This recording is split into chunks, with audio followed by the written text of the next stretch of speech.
It's the second in our series on companies that manufacture in the United States, made in the USA, the price of an American job. Today, we want to tell you about a retailer that brought the majority of its production back to the U.S. Designer Kane.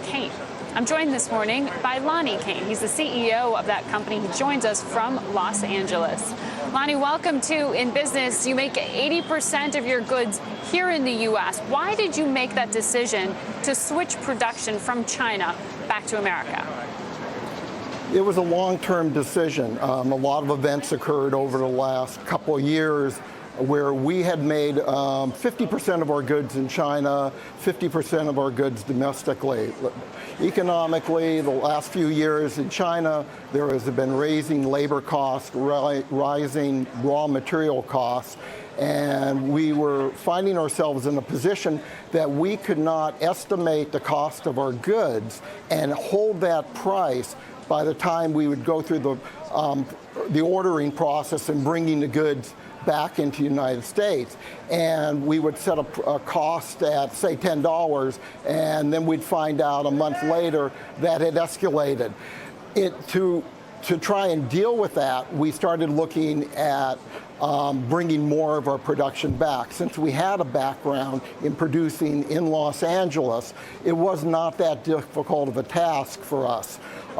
We talked to the people we use for manufacturing, sewing contractors, suppliers in Los Angeles to see the availability to bring more work back. They were very receptive to it. And little by little, we just started bringing more and more production back, especially in the area of knit goods. So did that increase the cost of goods for you to make them or for your consumers to buy them? Initially, we had to adjust to a slightly higher price, but we balanced that with that we saw prices rising in China so quickly. And felt that the prices would be more controlled in the United States, that when we started looking at duty costs, there are duty on different types of fabrication, high duty on rayon, lower duty on cotton. When you start looking at duty costs and transportation costs, we felt that we could very economically produce goods back here in certain categories and not have rising prices to the consumer. Now, what would make you hire more people to work at your U.S. production facilities? Well, one, obviously, if the economy would be better, there would be higher demand, and higher demand would allow retailers to free up their dollars and be a little freer with inventory. So if we saw the economy improve somewhat, higher demand would come of it.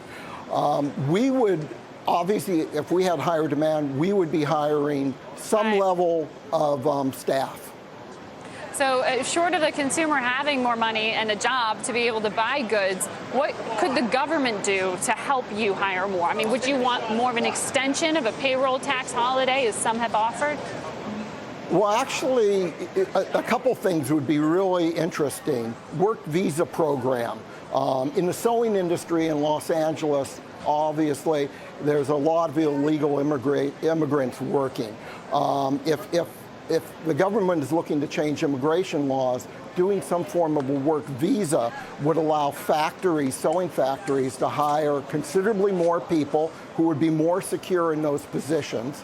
And the other issue would be on trade agreements. Right now, even though they say there's free trade, the industry to export goods to China, to Korea, with the trade agreement they're talking about right now, there is a term called yarn forward. It means that my goods to be exported to Korea, the yarn has to be spun in the United States.